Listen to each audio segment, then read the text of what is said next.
je répète waxoon naa ko dama koy waxaat c'est le meilleur joueur du monde actuellement c'est le meilleur. victoire très important de FC Barcelone Barça dem na biir sans Mamés fekk Bilbao dëkkam dóor ko 1-0. Regardez-moi le but de Lamine Yamal à la 112e minute c'était compliqué c'était serré mais Pedri duggee laa ne match bi day changé passe de Pedri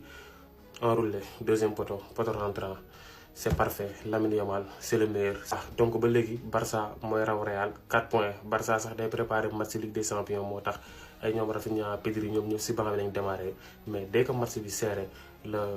Flick dugal Pedri le magicien le maître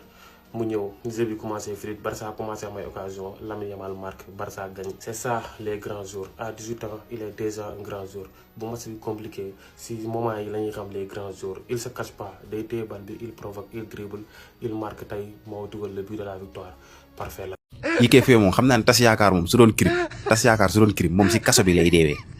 moo dàq tas yaakaar si àdduna tey ñun ñu ngi doon espérer match nul 0-0 bi ñu samp si 0-0 bi toog di xaar mu ñëw laal ko si Lucarne yi te temps yi Lucarne la jël nag man loolu ma jaaxal temps yi Lucarne jàmbur yi IKF bàyyi Lucarne yi ngay kii bàyyi Lucarne jàmbur yi tas yaakaar yëfam la quoi mënoon nga bàyyi 0-0 bi rek ñu maintien et puis góol yi tamit gars yi seen Lucarne yi tamit défenseurs yi man jaaxal nañ ma xoolal tey bi ñu ko passé il était libre complètement libre contrôle orienté pousse jàkkaarloog Lucarne bi xam nga da ko fay taf blague à part les gars mais les gars xool leen saison Lamine Yamal actuellement c'est juste énorme gars yi xool leen actuellement mu ngi si 38 matchs toutes compétitions confondues 19 buts 17 passes décisives 19 buts gars yi la Lamine Yamal dugal instant bi saison bi jeexagul 19 buts def 17 passes moo passe moom yëfam la mais buts yi gars yi buts yi donc soo boolee lépp da lay jox 36 goal assist actuellement Lamine Yamal am na 36 goal assist mais gars yi bii yi moo ma jaaxal li ma leen doon wax rek gis ngeen Lamine Yamal ay temps loo ko daan reproché mooy que daanul dugal bii yu bëri si attaquant bon daan na def ay passes macha allah daan na contribuer si bii daan na contribuer si football bi si jeu bi xam nga mais bii rek nga ko mënoon reproché te actuellement nag bii yi la nekk di dugal xool leen actuellement 19 bii la dugal non c'est incroyable en tout cas Nicky Nicole waroo woon dem de booy baa ngi commencé duñu fontoowaat nii rek Nicky Nicole ñëwaatal nga def sa liggéey on a fait l'essentiel alhamdulilah ñëpp a ngi wax nag biiwu Lamine Yamal mais balaa ñuy wax si bii bi faaw ñu wax si passe bi parce que passe bi mooy indi bii bi xool leen les gars Pedri fu mu jëlee balu si ligne de touche bi la Pedri jëlee balu joueurs yu mag yi fii la ñuy rawantee milieu terrain yi fii la ñuy rawantee am na yenn militaires yi mu doon dañuy dénk excentré bi rek wala ñu passe bal bi en retraite ñu géewaat mais Pedri dafa xar milieu terrain bi dugg si biir milieu terrain bi Pedri dafa jaxase carrément positionnement athlétique Bilbao bi si benn passe Pedri réussir mettre Lamine Yamal en situation de marquer un but et Lamine Yamal aussi mais quelle finition contrôle enroulé poteau rentrant quel but magnifique tey nag c'est vrai on n'a pas assisté à un match extraordinaire comme ni ñu ko équipe bi tàmbalee mais aussi c'est compréhensible parce que bu leen fàtte dañoo jógee ci match bu métti match bu intense équipe bi dépensé beaucoup d'énergie contre Atlético Madrid nekkoon demi-finale bi passé en Coupe du Roi donc fatigue bi et tout ça de sujet en plus ñu war a préparer 8e de finale Ligue des Champions mardi bii di ñëw contre Newcastle ñu war a dem dëkk Newcastle xam ngeen ne match boobu aussi day métti day demander beaucoup d'effort day demander beaucoup de physique aussi moo tax tey Hansi Flick décidé woon tourner équipe bi comme ni ngeen ko gisee nii sans Rafinha sans Lewandowski sans Pedri gis ngeen nii lañ classe tey si milieu terrain Bernal la woon Olmo ak Casado même Fermin Lopez tey dafa toog si banc bi kaw gi ñu teg fa Lamine Yamal Ferran ak Rashford Lamine Yamal daal laa xam ne noppaliwul si match bii nii mais tey on a vu une défense solide malgré parfois am ay situations yoo xamante nii ay situation de but la pour Bilbao mais Juan Guaisa était là à chaque fois donc tey assisté wuñu benn top match mais on a fait l'essentiel victoire 1-0 but de Lamine Yamal actuellement reewaat nañ Real Madrid 4 points d'avance genre match yi nag nekkul ay match pour ñëw séduire le public c'est des matchs à gagner parce que moment yi nekkee moo critique déjà da nga jógee si match bu métti match bu intense ñëw war a jouer Bilbao war see jóge war a demaat si beneen match bu métti beneen match bu nara gën a intense sax boo demee donc genre match yi du match yi ñuy ñëw pour fournir effort du match yi ñuy ñëw pour convaincre dañuy ñëw gagner match bi nuñ ko gën a mën a yombalee rek mu gën a baax et on l'a fait tey gagné nañ 1-0 di wax nag félicitations à l'équipe Visca Barça Visca Catalunya. yéen sama gars yi ana fan sa Barça yi gars yi képp kuy fan sa Barça dama bëgg nga ñëw si commentaire yi nga bind Visca Barça bu fekkee kontaan nga si victoire FC Barcelone tey ñëw si commentaire yi nga bind Visca Barça les gars. Barça gagné na Atlético Bilbao 1-0 grâce à un magnifique but de Lamine Yamal. mais gars yi booy bi nii est-ce que xam ngeen actuellement nii moom mooy meilleur joueur bu Barça jamono jii nii ci saison ren bi quoi non mais IKF actuellement daal mi ngi def ay performances yu exceptionnelles. instant yi nii Barça rawee na Real Madrid 4 points d'avance les gars regardez sama gars yi ci 27 matchs joués Barça am na 67 points Real Madrid am 63 points. Atlético Madrid topp ci am 54 points les gars. mais gars yi duo Pedri ak Lamine Yamal duñ si wax non mais Pedri ak Lamine Yamal seen duo bi neex na les gars. duo Lamine Yamal bi rek Pedri presque mën na dugal bal bi ñëpp la dribblé ñoo ba si Yamal jox ko bal bi ne am dugalal bal bi mu am sama passe décisive ñu continuer match bi ñoo leen mën xool ñu leen quoi nous sommes des blaugrana. te si match bi gars yi Lamine Yamal lañ jox li ñuy titre homme du match et c'est tellement mérité non mais Lamine Yamal actuellement nii daal mi ngi def ngandi saison bu mu def fi ren sax mën naa wax ni moo gën a garaaw ko saison bu mu defoon daaw. ci saison ren bi rek Lamine Yamal marqué na 19 bi ba pare def 17 passes décisives c'est 38 matchs. mi ngi noonu gars yi le Barça s'impose facilement donc Visca Barça laa bëgg si commentaire yi ngeen abonné partager vidéo bi ngeen républier ko les gars. Bilbao kañ ngeen di am jom ñun match nul sax bëggoon nañ man Bilbao mooy équipe boo xam ne jamais nga compter si moom mu satisfaire la quoi jéemoo leen dara. Incroyable les gars, victoire du FC Barcelone 1-0 contre Athletic Bilbao tey lañ doon jouer la Liga 28e journée. non maa ngi jum sax 27e journée Barça door ko 1-0 Lamine Yamal moo dugal but Barça à la 68e minute mais gars yi quel but. enroulé plein lucarne comme d'habitude comme ni mu ko yàgg defee gis ngeen tey dañ koo passe mu contrôle orienté pousse siggi taf ko lucarne ba comme d'habitude. bon match bi nag c'était un peu compliqué si Barça quoi surtout premier mi-temps bi xam nga mooy loolu parce que Barça ak Athletic Bilbao souvent day xaw a metti quoi surtout fekkee Athletic moo nekk biir dëkkam donc du ko yombalal Barça noonu quoi mais Barça ak lu mu metti ñoom dañuy gérer gis ngeen tey 1-0 luñ tóor maintenir mooy loolu gagné seen 3 points mais quel match de Joan Garcia gars yi gardien Barça bi macha allah tey ngan ni match la def vraiment. et pour si classement bi aussi gis ngeen Barça reste toujours leader Barça ba léegi mu ngi garder statut leader am si 27e journée avec 67 points Real Madrid 63 donc Barça rawee na Real 4 points si 27e journée bi Liga bi nag instant bi Barça mu ngi maintien mais Real amatul droit def erreur quoi parce que Barça mu ngi gagné ay matcham donc Real amatul droit def faux pas. donc bravo les Catalans félicitations mais nag on n'a pas dit notre dernier mot. ñu ngi seen ginnaaw faux pas bu ngeen def rek ñu ngi seen kaw voilà instant bi nag dina métti si ñun mais dañuy xeex on va se battre jusqu'au bout incha allah. Athletic Bilbao soo defoon tuuti effort soo ko defoon match bi doo ko ñàkk car joueur Barça yi ça se voit qu'ils sont cramés ça se voit que joueur Barça yi dañoo sonn ça se voit que match contre Atlético effort yi ñu fa def effort yi ñu fournir moo leen jàpp tey moo tax Bilbao tey amu woon droit ñàkk match bi mais bon occasion yi nga raté Barça ngay jouer nekkul équipe bu ndaw Barça ngay jouer ay Barça ay Real mën nga leen ëpp ay occasion di raté par force dañ lay punir et c'est ce qui est arrivé avec Lamine Yamal malgré que deful match bu extraordinaire mais bon Lamine Yamal moo nekk genre joueur yoo xam ne benn action mën lañ see rey mën nañoo nelaw match bi yëpp mais benn action dañ lay rey et c'est ce qui est arrivé ñëw crochet côté bii nii enroulé blitz de cœur la 105 106 mu ngi si eFootball pour gamer yi. Lamine Yamal kenn du leen nettal Lamine Yamal un grand joueur un crack Lamine Yamal pied gauche magique enroulé wak yu kenn xamul mooy noonu. En tout cas gars yi aussi Bilbao Dani Viviane seen numéro 3 bi il a fait un excellent match pour man c'était le meilleur homme sur le terrain à Bilbao mu ngi noonu gars yi en tout cas gars yi match baa ngi noonu avec cette victoire le Barça est encore une fois à 4 points d'avance sur le Real Madrid.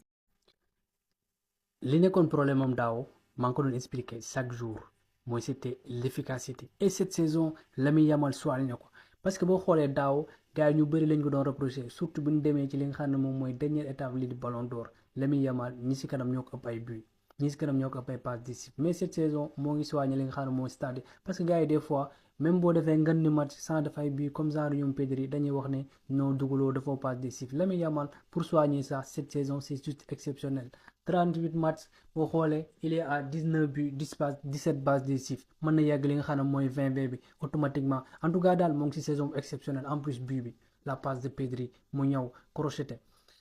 Lamine mu ñu réel suñu Sénégalais bi Boiro peut-être un jour mën na ñëw li nga xam ne mooy équipe nationale Sénégal il veut Lamine Yamal xaaj ci fente ray kii di Unai Simon en tout cas daal match exceptionnel mais doo leen ko gis parce que y a un tocard devant parce que à chaque fois il te fait des passes décisives même si c'était pas son très bon match mën naa ne sax si son pire match mais c'est à l'image de l'équipe aussi parce que benn instant bu équipe bu doxul aussi kenn rek mënul dox.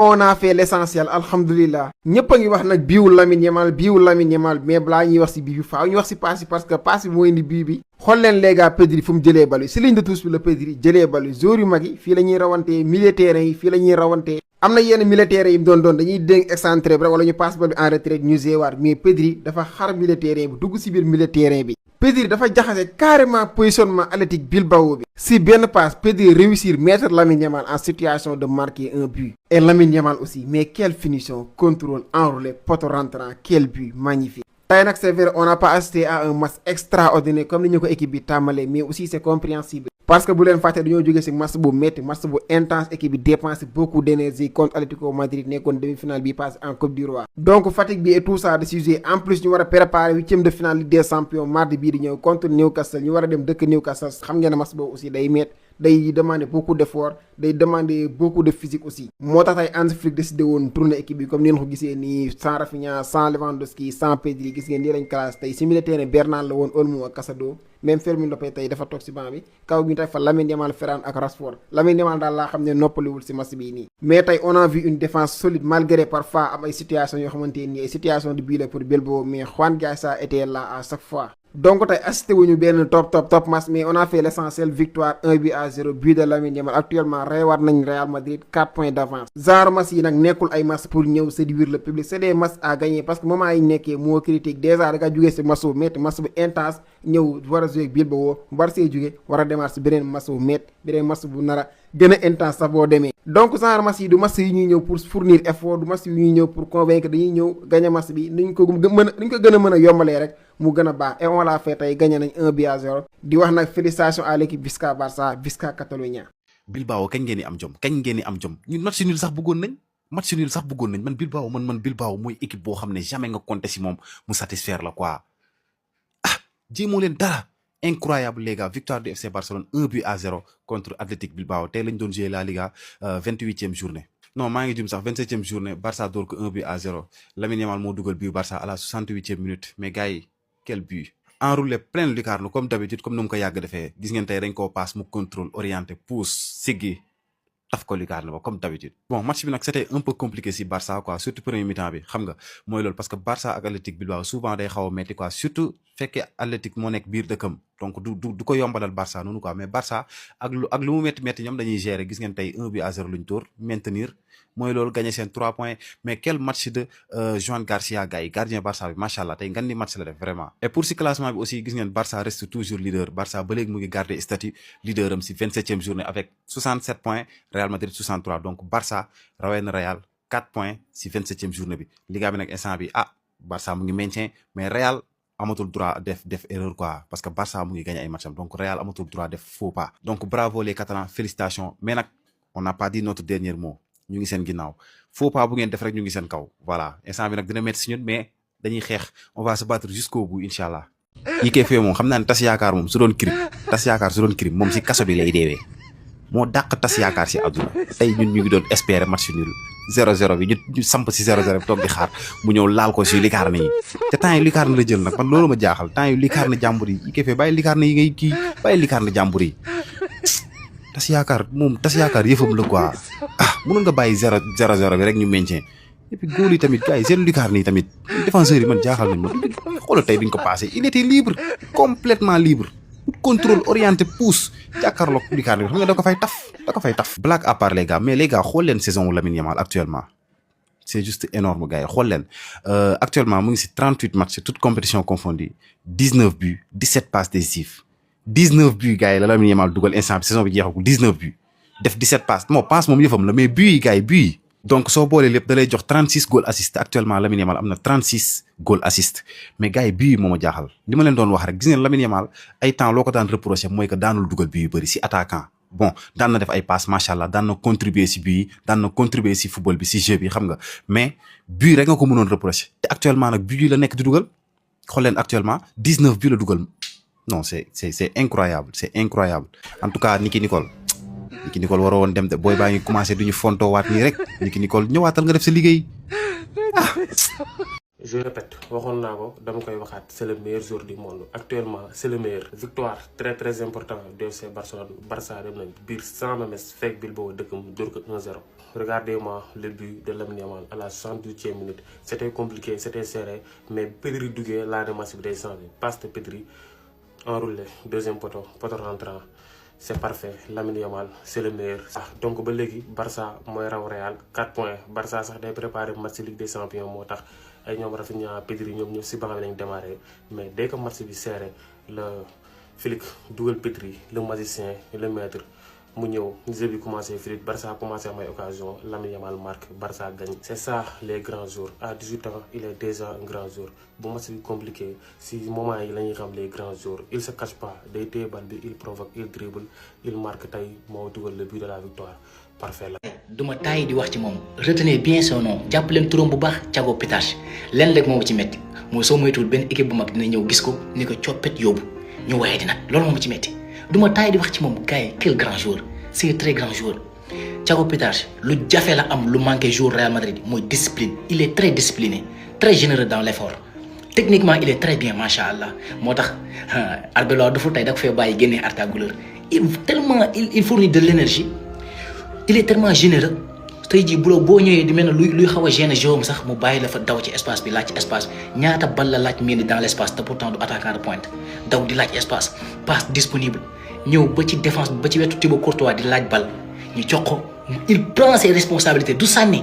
day passe. Non vraiment il est extraordinaire tout simplement Thiago Pétage gars tey dama ko mujjee yërëm daa daw bay bëgg a dee ay pressing yu baax la doon def mais malheureusement gars